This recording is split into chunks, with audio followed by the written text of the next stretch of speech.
Are you a filmmaker or content creator with a vision that demands the best?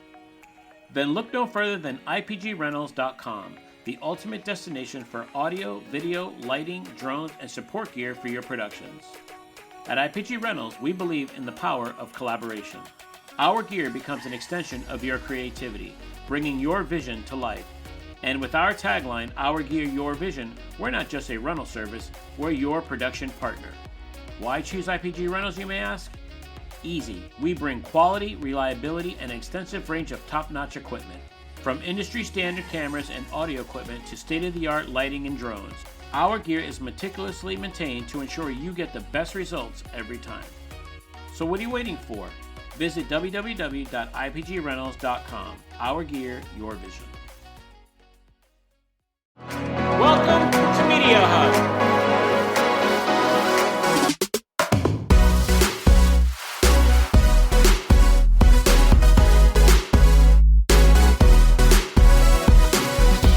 Oh! Thank you for joining us today on another episode of Media Hub. I'm your host, Don D. Sanchez, and today we have the distinct pleasure of introducing Jonathan Perez. He's a talented media director of Faith Assembly Orlando. And our discussion today, we will delve into the various avenues within the world of video production that not only provide a fulfilling livelihood, but also play a key role in the ministry field.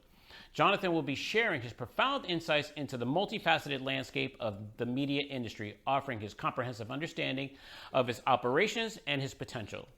So without further ado, let's meet Jonathan. Jonathan, how you doing? Hey, all right, and you? Good, good. Hey, man, thank you for taking the time out, seriously. I know how busy you are. No worries. Glad to do this. Yeah, no, I appreciate it. The reason I wanted to have you on is, I've been going to that church since 94, and I've seen how much it's grown, and I've seen what you've done with it, and how much you've definitely scaled up the production value of it. And a lot of people don't know about how much the church ministry field does, or even just media ministry does in general, like what exactly goes into it, especially at bigger churches. I mean, it's a lot, and you're collaborating with a lot of different departments. So I would like if you could just give us a brief description, of how you got in the industry, Yeah. and your responsibilities at the church. Yeah, so I currently manage the AVL team, it's audio video lighting, the production side, and also the design side. Which is graphic design, web design, communications, social media. I kind of came in on that side, actually, with the graphic side. That's what I did for a long time in the publishing industry. But I always dabbled in tech stuff, especially being at church. So I kind of always had my hand in something musical or sound engineering or video stuff. So even at the publishing company, I did all the training videos, all the promotion videos, anything we did at a trade show. I was involved in the booth and the TVs and whatever signage and graphics we had on there. So that's kind of what I came into this church doing, was on the design side. And then I just fell right into the media role here. So we handle all the production for all the services, but also for the school as well. We have a school here. And then we have multiple campuses, and that's kind of what we handle as a team.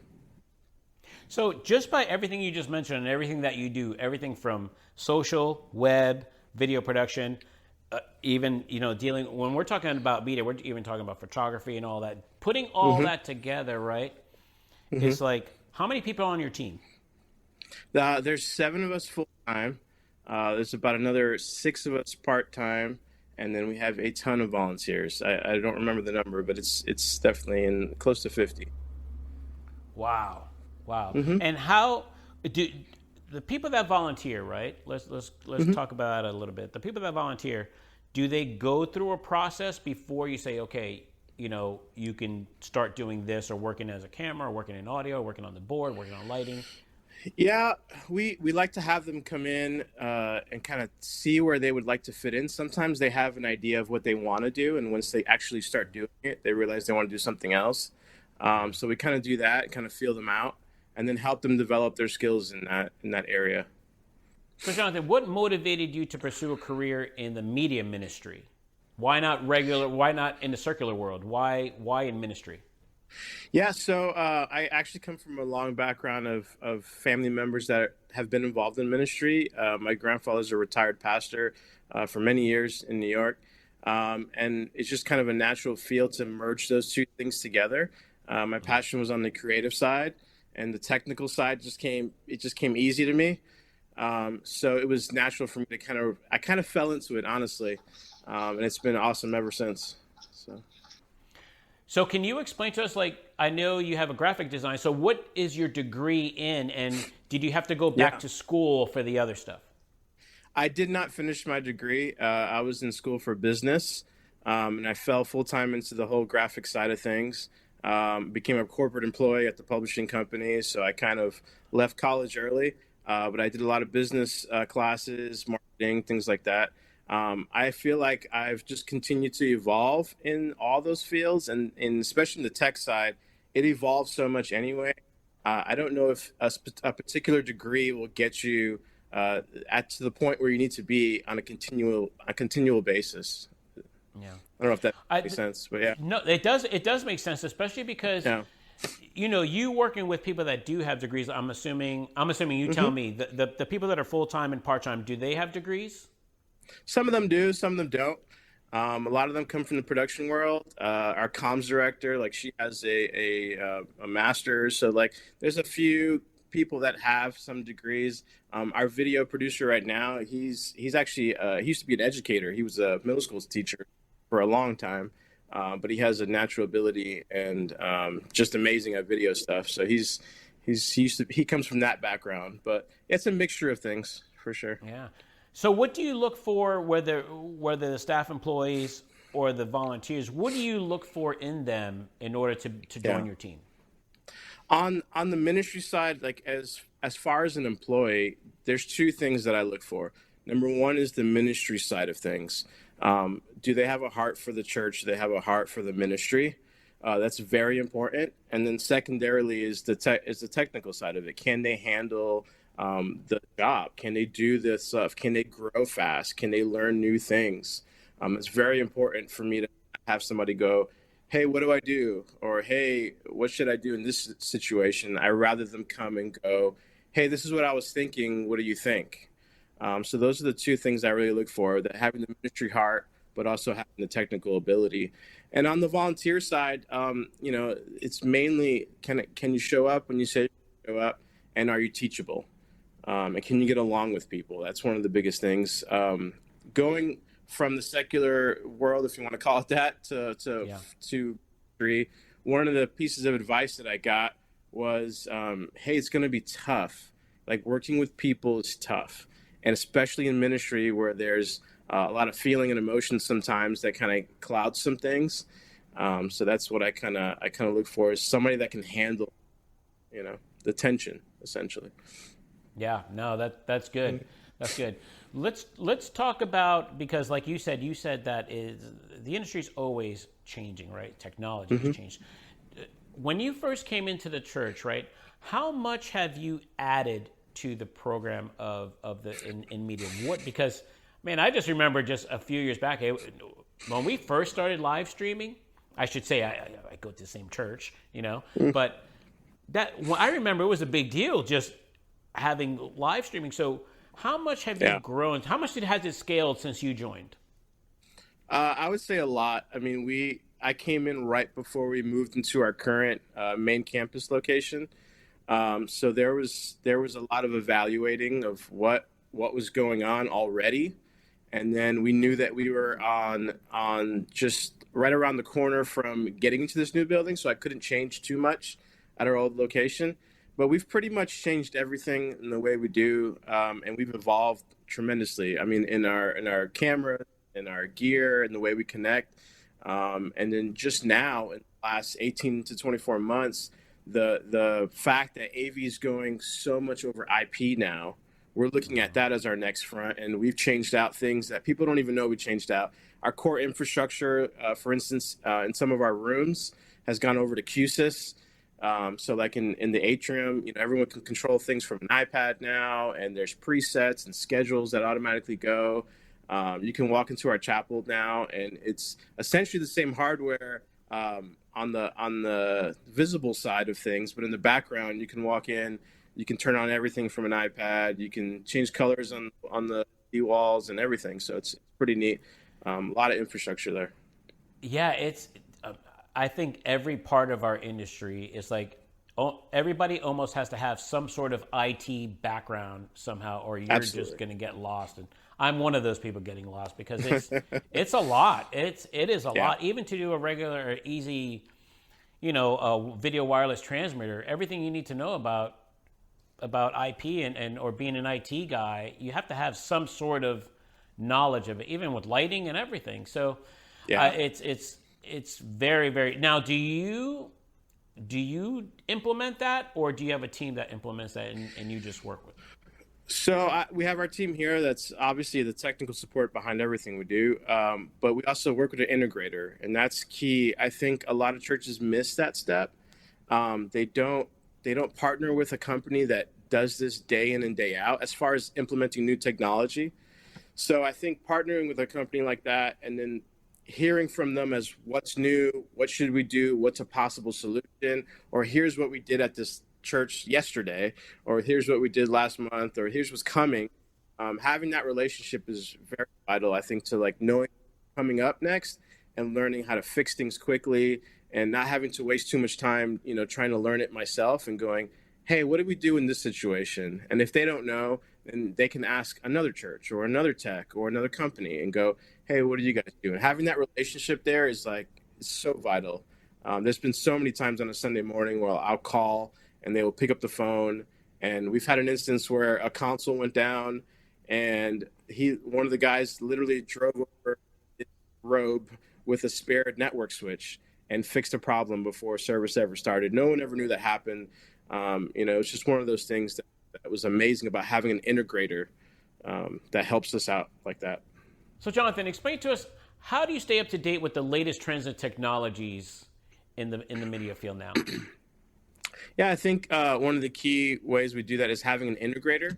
We work with an integrator to do a lot of the planning and seeing what's new out there. And then a lot of our guys internally will implement some of that stuff. But for the most part, we're asking questions. If there's a difficult situation or we need a solution to a certain problem, we're going to the integrator. And I think that's vital to any church. They should always partner with an integrator. Now, do they bring you the new technology, or is it you doing the research? Say, hey, I'd like to implement this. Can you help us? It's a little bit of both. A lot of times it's here's the problem. What do you guys suggest to solve it?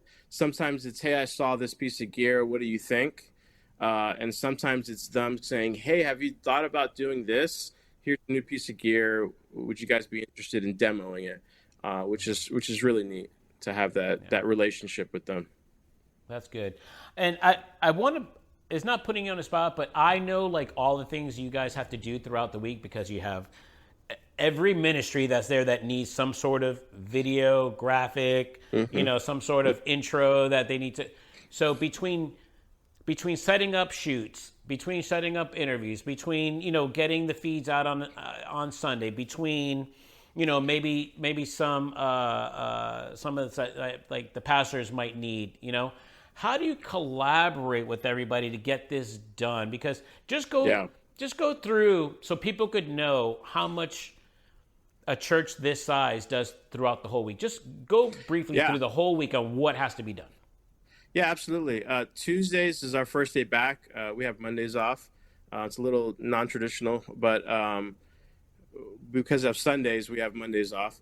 And then Tuesdays is primarily meetings. We're meeting as a directional leadership team. Then we have sometimes office staff monthly. We do that with all the office staff. And then there's service planning after that. And then we have our department meetings on Wednesdays where everyone's kind of meeting with their group and saying, okay, is there anything we can do?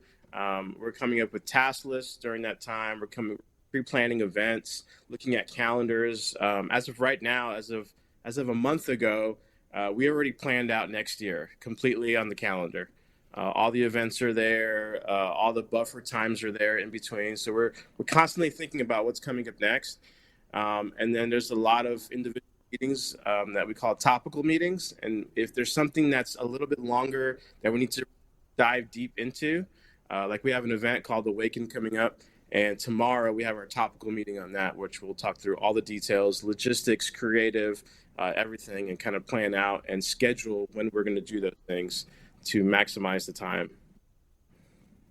So, and that's just going through meetings, but then how do you start implementing all the requests that come in? Because you said, we're a year out, but let's say we're a year out, but we have an event coming in, or, even something as simple as, advertising. I'm just going to throw Fall Festival because that's what's coming up right now, right? Yeah. But and then if you say you have a men's event coming up, and then a women's event coming up, then you have a youth event coming up, like all these departments need advertising. They all need video. Correct. They all need.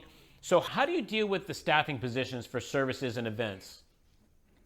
Yeah, so there's a few key positions that we have as paid positions, or people that we trust to kind of operate things during the week, prep things, and then most of like the camera ops and any kind of grips for certain things.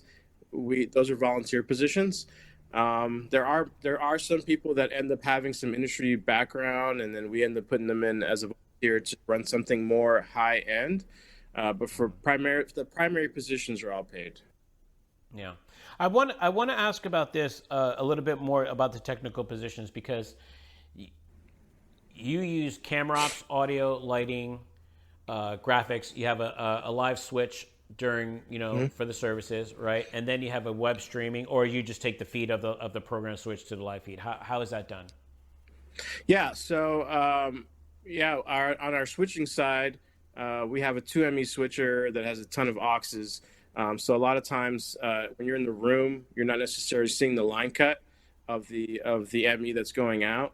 But the operators on that side, there's actually two that are volunteers, and they're very well versed on the switcher. They know which buttons to push, which combination of things to do. But we're doing a lot of things. There's actually we also stream out as to the deaf community. We have a camera feed on our deaf interpreter. We also have a secondary audio that you can actually watch the service live, but actually hear the Spanish translation of it. And that's all happening through MEs and multi-channel audio over SDI. And then on the hardware side of things, going out of the room, connecting to our campuses, we're using a system called Resi. It allows us to give in and out points from this location, and they just pick up where we set the in and out points on their side. We also de-embed the secondary audio for Spanish at the campuses, and then they can also hear the Spanish translation if they have a device there. Our mainstream goes out over an AWS Elemental live encoder, and that's going up to Boxcast, Facebook, YouTube. So there's a lot of things going on at the same time. Yeah. How do you now I'm just asking for myself. I'm gonna be honest with you. How the Boxcast? What'd you think of it? How'd you like it? Boxcast is okay. We were with StreamMonkey, and they were acquired by Boxcast. So we're choosing the software side of it, but we're encoding through our AWS Elemental, and then we're going straight up to them. The quality seems great. We have no issue. We haven't had any issues since the acquisition, which we're really thankful for. It's been solid. Yeah. Wow. And just so the viewers know, let's just go through every department. You could just tell me like what they're using. I know you already did for some, but let's talk about. We'll start in audio. What audio board are you guys using? Yeah, so we're still on an old platform for our main console. It's an Avid Venue. It's a D show. We're looking at a few different options. We've demoed a few things over the last few months. We're trying to figure out what's next. On the broadcast audio side, I'm actually in that room right now. We're actually running everything through Maddie up to broadcast, and it's on Pro Tools, the latest version of Pro Tools. And then as far as video cams, we're still on Hitachi broadcast cameras that we implemented a while back. That's all going to a 4A switcher. It's a HVS 490. On the software side for graphics and whatnot, we're using a pretty standard for churches. It's called ProPresenter from Renewed Vision. We have two instances of that, kind of one that drives our main LED wall and then one that's doing our lower third, video playback, things like that. And then on the graphic side, all of our designers work in Photoshop, Illustrator, InDesign, Lightroom for the photo side. On the editing side, our guys are primarily in Final Cut and After Effects. We have one editor that prefers Premiere, and that's perfectly fine. He edits in that, and he's more comfortable in that. So, which as long as we get the product out, we're pretty happy. Right. And I'm sorry, did you say lighting? I'm sorry. On the lighting side, we're actually using still an old platform, but it's Vista. Chroma Key recently acquired the software, but we're still using the old hardware from Jan's. We're looking at options to upgrade that in the future, and what would be next once we come to end the life on this system. Okay. And who comes up with the overall look? Because you said in the beginning, I look first on the person that they're lined up with the ministry, because that's 1st, right? So the product that you're doing, that you're putting together, has to match the ministry, right? So who comes up with the overall look of everything? I'm talking about from the staging aspect to the audio video of everything, the way it looks and the way it's cut, the way it's the music, everything. Who does that? Yeah, we've given a lot of these guys their little bit of freedom as to what they will initially come up with, and then in our meetings, our department meetings, we kind of scrutinize what's going on. So, like for instance, we just did a merch drop for the church, and that all those designs came into our design meeting, and that's where our video editors in there, our service producers in there, our communications directors in there, our graphic designers in there. And we all have enough freedom and trust with each other to kind of scrutinize this thing and go, hey, this is not really aligning with our brand. Can we modify this? Hey, I think this is cool. If this was an overall design change across the whole organization, let's go that way.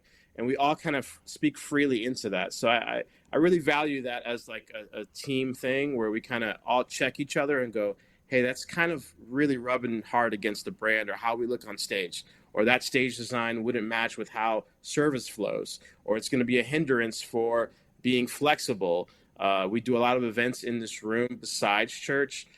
We just rented out the facility last week to another organization. We do a lot of graduations in here. So how would that stage design impact how we bring people in and out? Like those kind of conversations happen on the regular.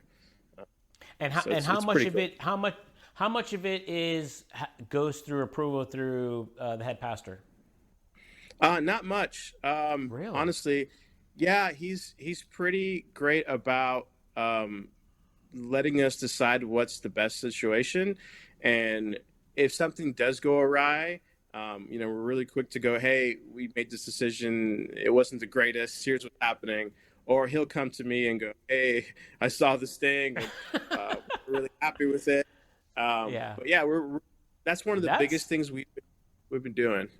That's a hurdle that's been overcome, because to have that trust alone is a lot.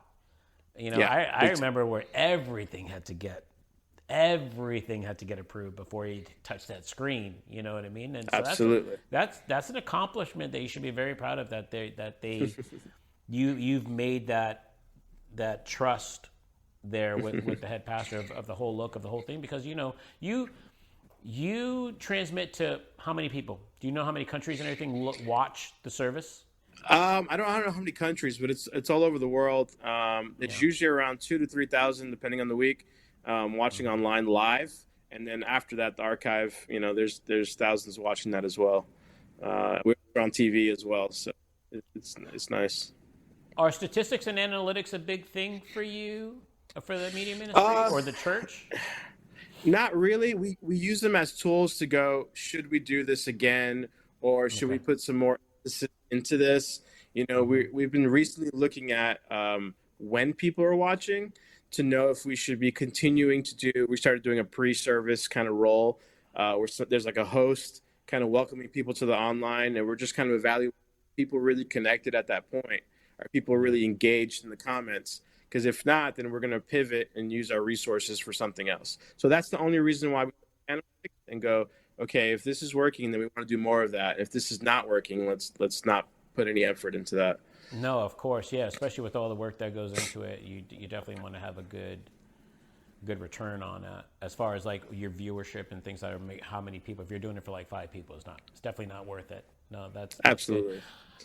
You guys have a lot of content that you generate, right? I want to talk about storing it and what do you do with Yeah. it? Like, so how do you manage and organize the amount of media content that's generated? So we primarily use a QNAP NAS, and we have actually multiple ones of those. And we're about to actually implement a system where we're dropping at each of our other campuses as backups, offsite backups.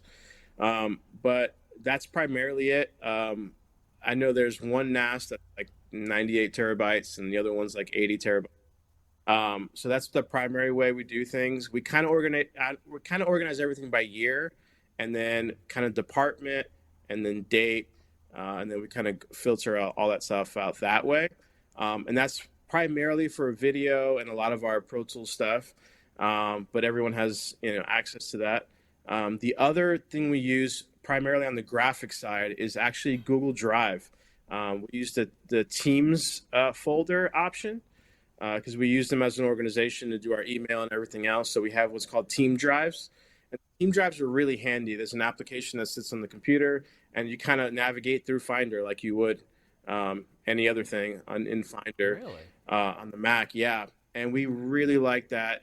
It's not the greatest for video playback and stuff. That's why we use the QNAP for that.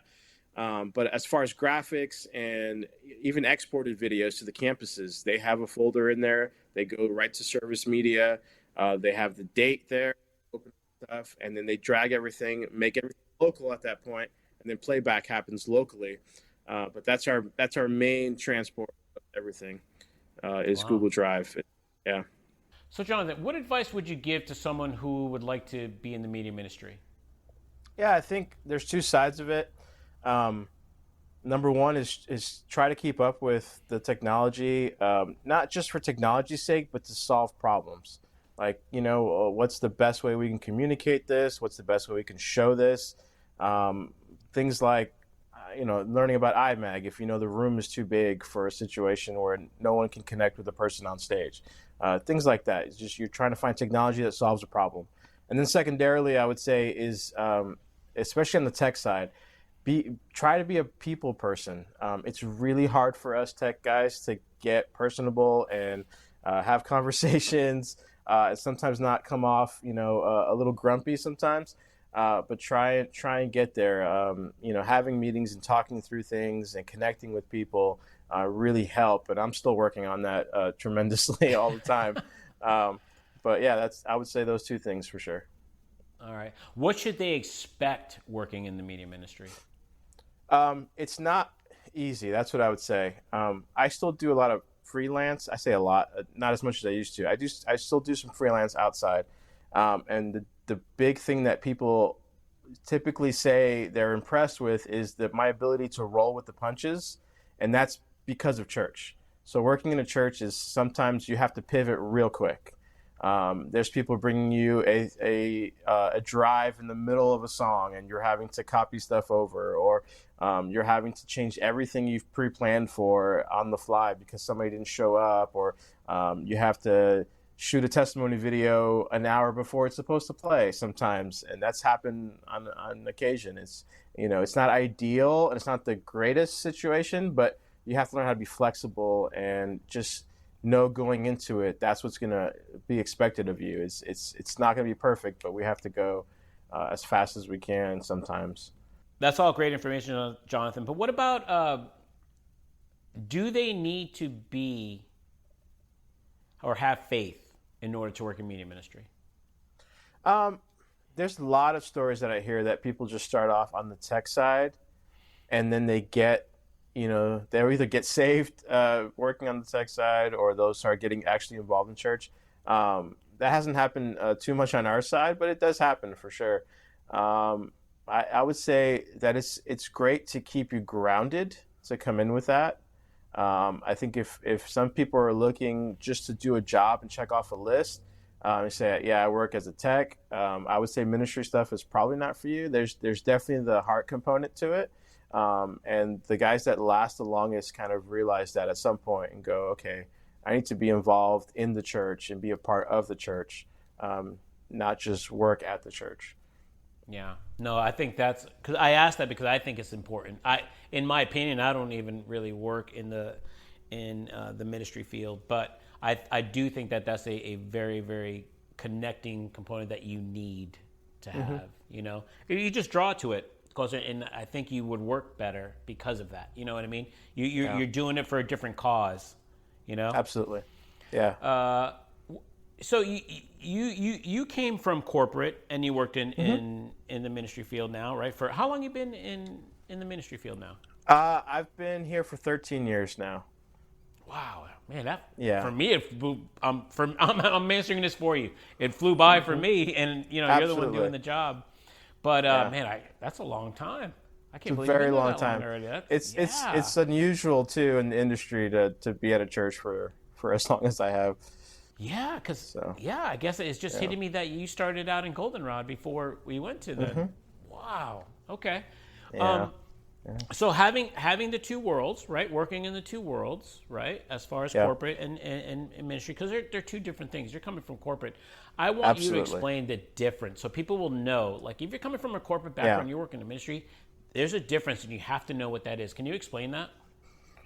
Yeah. A lot of it is purpose. You know, there's a bottom line when it comes to corporate. You know, not to say that there's not a bottom line in ministry, but it's not the be all say all of everything. So knowing the heart behind everything really changes your motivation. It allows you to work longer hours. It allows you to be more flexible. And then as far as like correction and things like that, sometimes people expect the church to be on this whole thing of like everyone's just, you know, angels around here and whatnot. So that you know, a lot of times I have to weed through the fluff sometimes because they're trying not to offend you and say they don't like the graphic or they don't like the video, and it's like, you know, on the corporate side it's like, hey, I don't like it, you need to change it. On the church side is sometimes there's a little bit of fluff and you kind of have to weed through that, and that comes with time. The only thing I can say is like building relationships and going, hey, are you comfortable with me enough so that I can say what I need to say about this design and not feel offended or not take it personal. One of the things is like, one of the things I tell the team all the time is to make it personal as far as putting your full effort into something, but don't take it personal when somebody asks for a change or they don't like the direction it's going. Yeah, no, that's all good advice. I know exactly what you're talking about because, especially, you know, going through this stuff, because people have to realize, you know, everybody isn't perfect in the church. But the thing is, we have to blame ourselves for that because a lot of people portray that. You know, they want the whole holier than thou. You know what I mean? It's just like, listen, everybody found something. You know, they found God at the church, and that's why we're there, was because we weren't perfect or we weren't. Exactly. You know, we have to fix ourselves, and people we have to get that message across more, in my opinion, for it, you know. So I totally understand that. Are there any specific steps or experiences you would recommend that people should pursue to work in that field? To work in the field, for sure. Yeah. Believe it or not, a lot of it's teamwork stuff. You know, it's trying to figure out how to work with people better. That's number one. On the tech side of things, is try to keep up with things. Like there's a lot of YouTube videos out there, a lot of free online stuff. Kind of get into that a little bit more and learn the technical side of things. You know, especially in the video world, you know this. I'm sure. You know, aligning frame rates and resolutions is a problem. It's horrible. And then you hook it up one way and it didn't work, and you hook it up the same way and it works again. So just kind of having that thing of how to troubleshoot something is a major thing I'm always trying to teach, especially our new guys. It's like, well, where's the signal coming from, and where is it going, and what resolution is it expecting, and you know, what kind of audio is it getting, and is it getting de-embedded somewhere, and you know, is the IP address the same on both devices if we're trying to talk to two things on the network? And you know, a lot of that is just basic troubleshooting stuff, but it's like, okay, break it down, start on step one, then go to step two, and go through it. I love it when guys come and they go, hey, I did this, this, this, and that, and it's still not working. For me, it feels like, okay, they at least tried a certain step. And it's usually something dumb, like on a decimator, the input wasn't set right, or the output resolution wasn't set right. So things like that, like it's just problem solving and trying to figure out what to do in those scenarios. No, yeah, that's great. You're saying that, and I'm thinking of gear that we have that is just like, yeah, just turn it on and off again, and it'll work. For some reason, it just starts to work. Yeah, I mean, yep. but knowing troubleshooting on the fly is the most important thing, which is going to bring me to my next thing. So for me, like I honed my skills in corporate meetings and live events, right? Yeah. But would you say like working in church ministry and being a volunteer is a great way to get a good foundation and start honing your skills at what you want to do? Absolutely. I tell especially new volunteers all the time, there's moments where we have rehearsals and whatnot to play, to mess up. We kind of have a little bit lower expectation in our midweek service. So they can mess up live, and that's okay. Whereas in the corporate world, there's not very many moments for that. So on the church side, if you want to volunteer at your church, it's a great way to like play with something. I always tell people they can't break it. I could always reboot it, restart it, recall the show file if they go too far, and then we're just back to where we were beforehand. So there's not much they can do to damage the equipment, to a certain extent, but so they can kind of play and kind of mess around. I think it's a great learning environment. Yeah, very good. All right, so tell the people what is your average work week as far as hours? How many hours do you put in? For somebody that's looking to work in your role, right? Be honest and how many hours do you work in 1 week? For sure, it's a feeling of always being on, but that comes as a passion more than anything. I know there's some guys that can turn it off, but I'm constantly thinking about, man, what could we do in this scenario, or how could we have resolved that issue better? So it's kind of an always on thing. I kind of work around 50 hours a week. That's pretty typical for me. More choice than anything. I'm blessed with the leadership that they're constantly telling me to take time off. And a lot of times for me, it's more therapeutic to come in and have something done beforehand than it is for me to wait for it. Or kind of work sometimes when my team's not working. So I can kind of pre-plan some things and look at the calendar and go, hey, this is coming up, and just kind of have a good sense of space personally, like in my office before we start going into meetings. But about 50 hours is pretty typical for a tech. Depending on projects, obviously the flexibility in being able to work long hours for Easter and Christmas and any other bigger holidays, it's one of those things that we kind of say it's volunteer time. A lot of guys do get paid extra for that stuff. But some of us just do it because we love doing it, and we're part of the church, and we're going to be there already with our family, like fall festival and things like that. Yeah, actually, you just brought up another question for me, because you do have to think about it. I mean, you're there. It's like working in TV. Like, there's always something on Thanksgiving. There's always something on Christmas. But for the church, you always have to do services for Christmas, Easter, New Year's, and all the in-betweens. And so you have to be there. How do you balance that then? Tell me, because you have to be there for those. Yeah. Right? Explain that, right? Yeah. And then after you do that, I want you to talk about how you balance your home-work life as well. Okay. Yeah, it's been a challenge for years to kind of balance that. I've been blessed with a great wife that's very understanding, and she's come a long way with it too. And it's just kind of making it more of a family thing sometimes. There's times where I need to come in on a Saturday and reset some stuff, and I will literally just bring the kids with me, and they kind of hang out and they help me out sometimes. And so kind of working that out.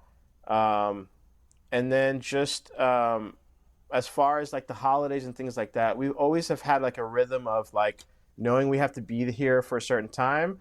So sometimes I'm here for a service knowing that I'm going to leave at a certain time, and there's a bunch of people at my house from my family having a Christmas party, per se. Just knowing that that's going to happen, and everyone understanding that is very helpful. but also taking out some time when I can. It's going, hey, I'm going to be here this day, so I'm going to flex this day. Or knowing we're going to have Christmas if Christmas lands on a Sunday, I know I have to wake up extra early, open the presents with the kids, and then come to church. And just know that, and just kind of balance things out. Same thing with birthdays and things like that. Sometimes we're not celebrating on that day. We're celebrating, at a hotel, for instance, because I'm having to be doing an event that's at a hotel, and everyone will come and gather, and we'll cut a cake or whatnot.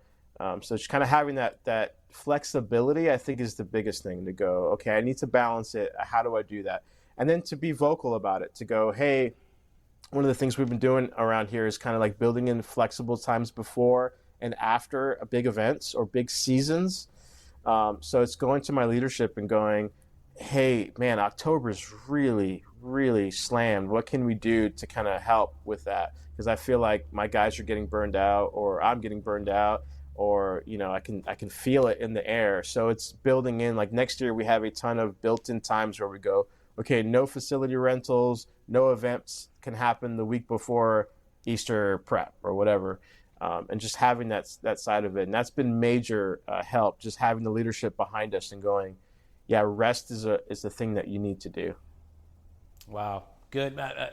I didn't even think you did that much, but it does help having your wife, there being so flexible and understanding. I know Alex, she's great.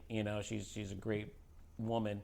And but to deal with all that, I want people to realize, like, if this is something you're pursuing, know what you're getting into first, because this is probably at every church. This is not just our church. That's correct. Every church. That's just ministry in general on how it works. Absolutely. I would like for you to end on explaining people, why is working in media ministry so gratifying for you? Yeah, at the end of the day, all the technical stuff is cool and playing with the gear is cool, but when you see people's lives change, there's nothing like it. There's those moments where you see a baptism live on the screen and that person has gone through a rough time, and you see their smile on their face, and we were able to capture it and display it on the screens. And those moments are what gives us the reason and the energy and the fuel to keep going. It's like, okay, why do we do that? Well, that's why we do that. When somebody's in worship and there's tears coming down their cheek, we know that they're having that moment because we've set up a distraction-free environment for them to worship in, and those are the moments that we live for. So cool, man. Well, I thank you for your time, seriously, and I thank you for all your great input. And I know the viewers will enjoy everything you have to tell them. You really gave them a good sense of what it takes to work in the media industry. So, again, thank you. And I know you have a lot to do, but we definitely got to hook back up and hopefully have you on again. Awesome. Thanks for having me. Yeah, thank you so much. I appreciate it. No worries. Thank you. Jonathan gave us some really good insights about working in the media ministry. A couple of things he pointed out was to stay up to date with technology. Watch tutorials to help further your knowledge. Be able to solve problems quickly and roll with the punches to be able to pivot directions with any last-minute request. And most of all, he said, be a people person. Well, I hope you enjoyed this episode of Media Hub. Until next time, I'm your host, Don D. Sanchez.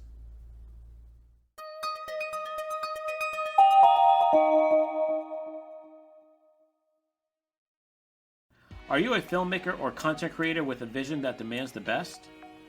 Then look no further than IPGRentals.com, the ultimate destination for audio, video, lighting, drones, and support gear for your productions. At IPG Rentals, we believe in the power of collaboration. Our gear becomes an extension of your creativity, bringing your vision to life. And with our tagline, Our Gear, Your Vision, we're not just a rental service, we're your production partner. Why choose IPG Rentals, you may ask? Easy. We bring quality, reliability, and an extensive range of top-notch equipment. From industry-standard cameras and audio equipment to state-of-the-art lighting and drones, our gear is meticulously maintained to ensure you get the best results every time. So what are you waiting for?